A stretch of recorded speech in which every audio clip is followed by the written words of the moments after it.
Hello বন্ধুরা, welcome back to Priyanka JoJo blog. তো কেমন আছো?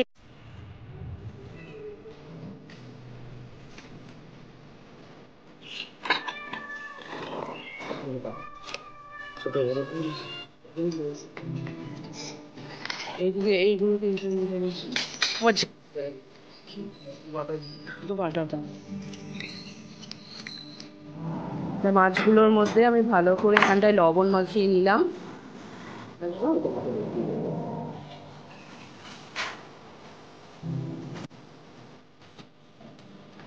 এদিকে মাছগুলো কেটে ধুয়ে রাখা হয়ে গেছে।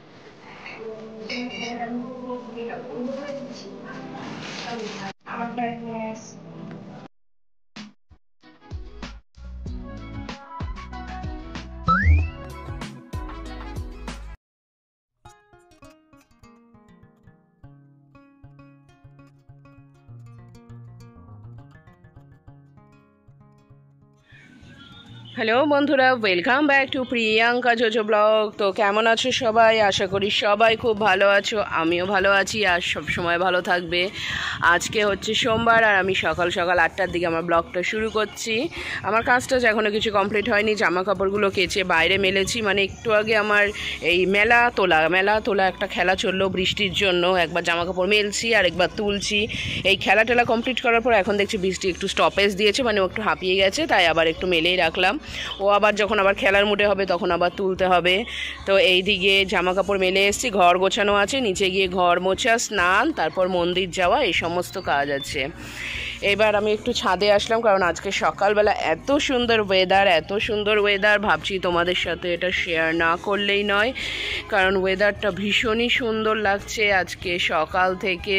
আর এইদিকে কোথাও গান বাজছে, আমি জানি না আমার ভিডিওতে সেই গানগুলো আসবে কি আসবে না, বুঝতে পারছি না। আসলে তো ধরো কপিরাইট দেবে, তখন আবার গানগুলোকে রিমুভ করতে হবে। তো এরকম সকালবেলাটা খুব সুন্দর ওয়েদারটা লাগছে। আর একটা জিনিস তোমাদের দেখাই, আমি দুটো অ্যাডেনিয়াম গাছ কিনেছিলাম। একটা এই ছোট্ট মতন, এটা নিয়েছিল 10 টাকা, আর একটা ওই যে একটু বড়, ওটা 30 টাকা। তো এই গাছটার আমি দেখেছিলাম মাথাটা তো সব পড়ে গিয়েছিল, হ্যাঁ, দিয়ে আমার কি কষ্ট হয়েছিল গো। তারপরে আমি সেই দিন ছাদে এসে দেখছি এইটার পাতা বেরোচ্ছে, দিয়ে তারপর যাও শান্তি লাগলো। আর এই দিকে ওইটারও পাতা বেরোচ্ছে, আর এটা তো গাছ ভরে সুন্দর করে ফুল হয়, কি সুন্দর কালারটা।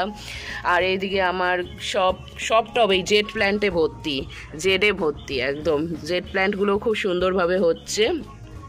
আর এই যে টাইম ফুল, এটাও আবার গরম পড়বে, ফুটবে। এইদিকে দেখো কত নয়নতারার চারা হয়েছে। সাদা নয়নতারা বলে খুব গুণ, জানো, সাদা নয়নতারা গাছ, তার গুণ। আর একটা জিনিস তোমাদের দেখাই, দেখতে পাচ্ছ এরকম গাছ ভরা আম। এটা আমাদের বাড়ির সামনের বাড়ি একজনা, তার বাড়িতে গাছ ভরা আম।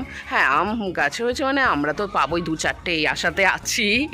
আর একটা জিনিস তোমাদের দেখাই, এখানকার শাটারিং এখনও খোলা হয়নি, তোমাদের দেখাই একটা জিনিস। হ্যাঁ, সকালবেলা আমি ছাদে এসে দেখেছি, দাঁড়াও একটু জুম করি, দেখতে পাচ্ছ বাড়ির পেছনে যে বড় কাঁঠাল গাছটা, কাঁঠাল গাছে কত বড় কাঁঠাল ধরেছে। এই ধরো এখন কিন্তু লোকজন কেউ নাই, তারপর ওই পিছন দিকে দেখো আরও 2টো কাঁঠাল, দেখতে পাচ্ছ তো, এই দেখো কোনো লোক নাই। এই ধরো যদি কাঁঠালে হাত পড়ে, কোথা থেকে যে লোকজন উড়ে চলে আসবে তুমি ধরতেও পারবে না।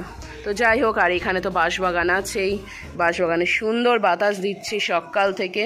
আর নিচে যাই, আমার ভিউয়ার্স বন্ধু, তুমি আমাকে বলেছিলে স্বামী গাছটা ভালো করে দেখাতে, চলো তোমাকে স্বামী গাছটা ভালো করে দেখিয়ে আনি।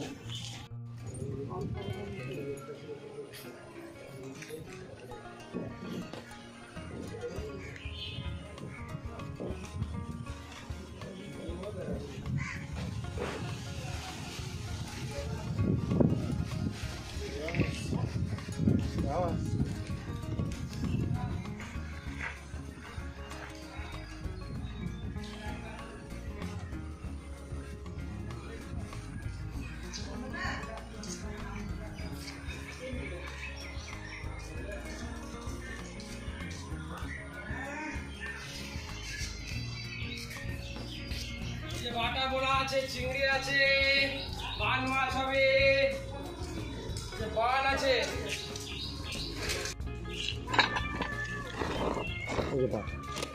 ছোট বড় কাটা দিচ্ছে?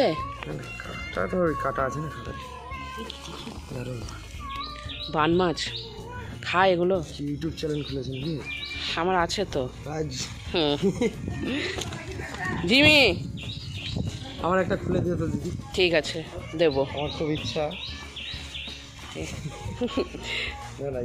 বান মাছ না খুলে দেবো তোমাকে, তুমি বললে। মা এই বান মাছ এইদিকে এইগুলো কিরকম দাম আছে? আমার জ্যান্ত আছে তো। 20 টাকা সব এসছে, তুমি 8 টাকা দিয়েছো। দেখাচ্ছে কি? শুধু বাটাই দিও, শুধু বাটা দাও।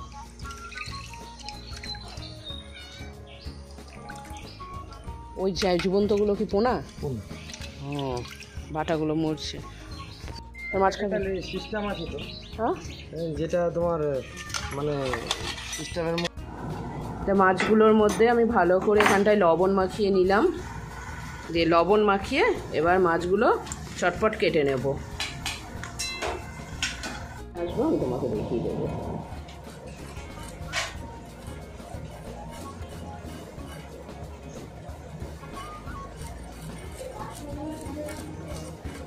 এই তো বুধবার যা আমার কি বলতো, ওয়ার্ড্রবে বাসন তোলার মতন জায়গা নেই।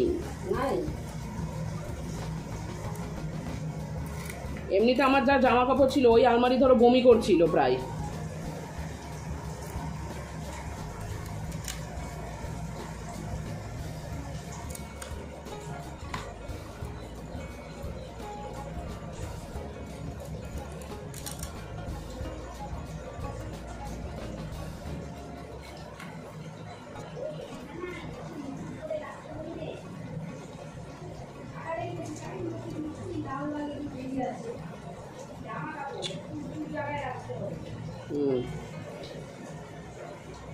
তাহলে একটা কাঠের ওই ইয়ে বানিয়ে নিতে হবে।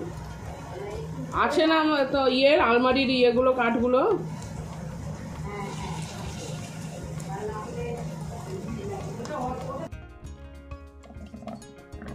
এদিকে মাছগুলো কেটে ধুয়ে রাখা হয়ে গেছে, আরেকবার একটু জল দিয়ে ভালো করে ধুয়ে নিই। আমি দেখছি লাল লাল লাল মতন কিছু বেরোচ্ছে। এবার মা এটাকে রান্না করবে আর আমি ঘরটা মুছে স্নান করতে চলে যাই।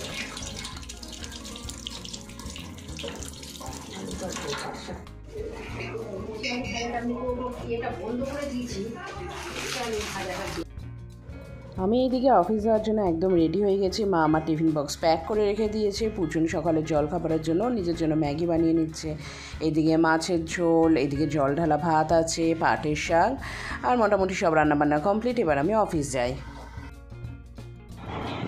একটু আগে আসলাম অফিস থেকে এসে এবার ফ্রেশ ট্রেশ হয়ে নিয়ে বসলাম। তো প্রচণ্ড খিদে পেয়েছিল, খেতে পাচ্ছিল। দিয়ে মাকে বললাম, তো মা বলছে দই দিয়ে না কী বললো, দুধ দিয়ে চিড়ে দিয়ে খাও। আমার তো সেটা সব থেকে অপছন্দের খাবার। দুধ আমি শুধু খাবো আলাদা, চিড়ে আলাদা খাবো, ঠিক আছে, কিন্তু মিশিয়ে খাওয়ার আমার কোনো ইচ্ছে নেই। তারপর বললো মুড়ি চানাচুর, সেটাও খুব একটা পছন্দ হলো না। দিয়ে পুচন গেল সামনের দোকান থেকে চপ আনতে। এবার চপ দিয়ে মুড়ি খাবো। চপ শিল্প না রাজনৈতিক কথাবার্তা হয়ে যাচ্ছে, এগুলো ব্লগে বলা যাবে না।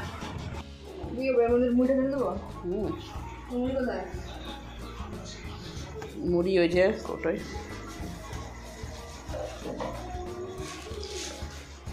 অল্প। মেয়ে চপ কিনে নিয়ে এসে আমাকে সুন্দর করে বাটিতে সাজিয়ে দিচ্ছে। এবার মুড়িটাও ও দিল, তারপরে সুন্দর করে সাজিয়ে আমাকে পরিবেশন করলো।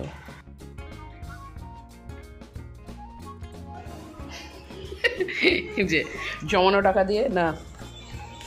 টাকা দিয়ে আমাকে চপ এনে খাওয়ালো। কত খাওয়া দাওয়া কমপ্লিট করে আমি চলে আসলাম রান্নাঘরে। ডাল বানাবো, সেই ভাজা মুসুরির ডাল আছে না, খিচুড়ির ডাল, এর আগে তোমাদের দেখিয়েছিলাম। তো রাত্রিবেলা আজকে রুটি, তার সঙ্গে এই ডালটা, আর পটলের তরকারি আছে দুপুরে, সেটা দিয়েই হয়ে যাবে। তো চলো তাহলে আজকে আমার ব্লগটা আমি এখানেই শেষ করছি। সবাই খুব ভালো থেকো, সুস্থ থেকো। আজকের মতন টাটা।